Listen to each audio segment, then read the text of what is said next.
Hello friends, my kitchen my રેસિપીમાં આપનું સ્વાગત છે।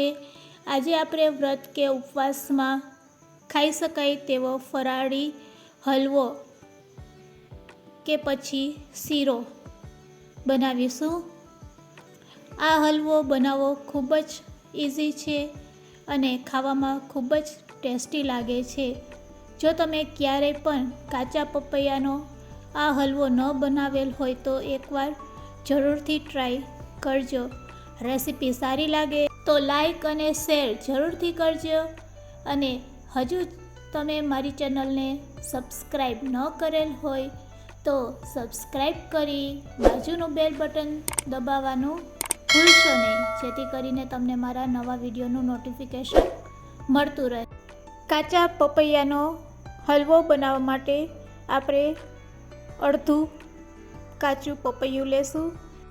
તેને અંદરથી આ રીતે ચાકુની મદદથી પહેલાં સાફ કરી લેશું અને પછી તેની પાછળની છાલ હોય તેને પણ ચાકુની મદદથી આપણે આ રીતે દૂર કરી લેશું અને આ ટાઈપના મીડિયમ સાઇઝના આપણે તેમાંથી કટકા કરીશું। તો છાલ આ રીતે દૂર કર્યા પછી હવે તેને આપણે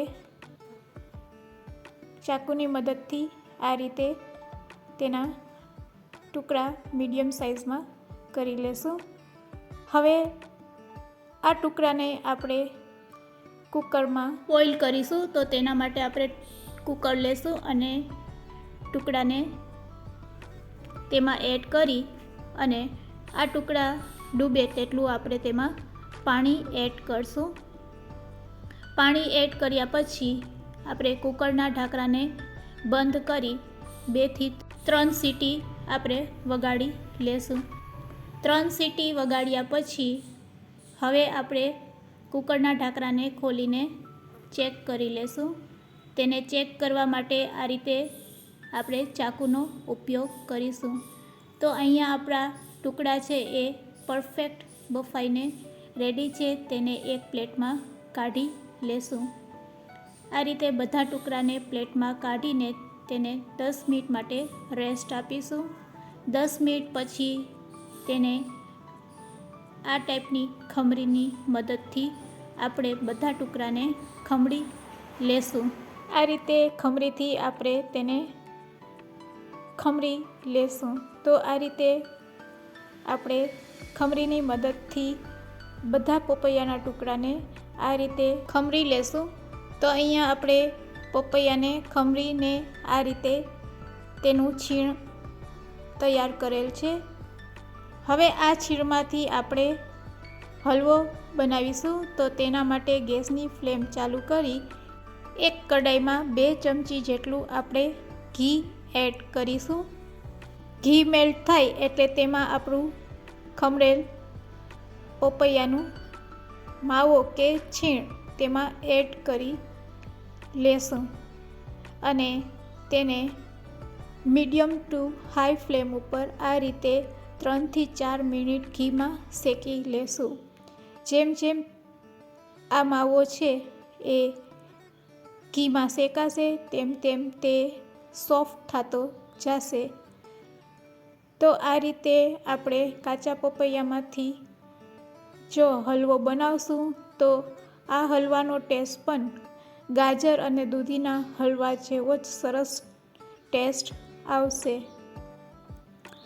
તમે જ્યારે ખાશો ત્યારે તમને ખ્યાલે નહીં આવશે કે આ પપૈયાનો હલવો બનાવેલ છે। તો આ રીતે 3 થી 4 મિનિટ આ રીતે મીડિયમ ટુ હાઈ ફ્લેમ ઉપર પકાવ્યા પછી હવે તેમાં આપણે 2 વાટકી જેટલું દૂધ એડ કરશું। અહીંયા આપણે માવો કે મલાઈનો ઉપયોગ કરતા નથી, એટલે આપણે દૂધની ક્વોન્ટિટી થોડીક વધારે લેશું અને મીડિયમ ટુ લો ફ્લેમ ઉપર આપણે તેને આ રીતે સ્પેચ્યુલા કે તવેથાથી હલાવતા જશું અને જ્યાં સુધી દૂધ છે એ આ રીતે ઘટ ન થાય ત્યાં સુધી તેને 2 થી 3 મિનિટ હલાવતા રહેશું. હવે આ સ્ટેજ ઉપર આપણે ખાંડ એડ કરવાની છે. તો અહીંયા મેં 6 ચમચી જેટલી ખાંડ નાખેલ છે. તો તમે તમારા ટેસ્ટ એકોર્ડિંગ ખાંડ વધારે કે ઓછી નાખી શકો છો. પપૈયામાં બિલકુલ મીઠાશ હોતી નથી, તો થોડીક ખાંડ આગળ પડતી એડ કરવાની અને આ રીતે આપણે ફરીથી તેને મીડિયમ ટુ લો ફ્લેમ ઉપર હલાવતા જાશું. ખાંડ ઓગળતી જશે તેમ તેમ તેનું પાણી છૂટતું જશે.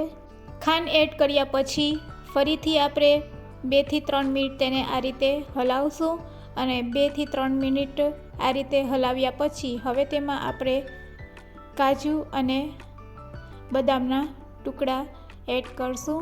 તો મેં અહીંયા 5 થી 6 નંગ કાજુ અને 5 થી 6 નંગ બદામ એડ કરેલ છે.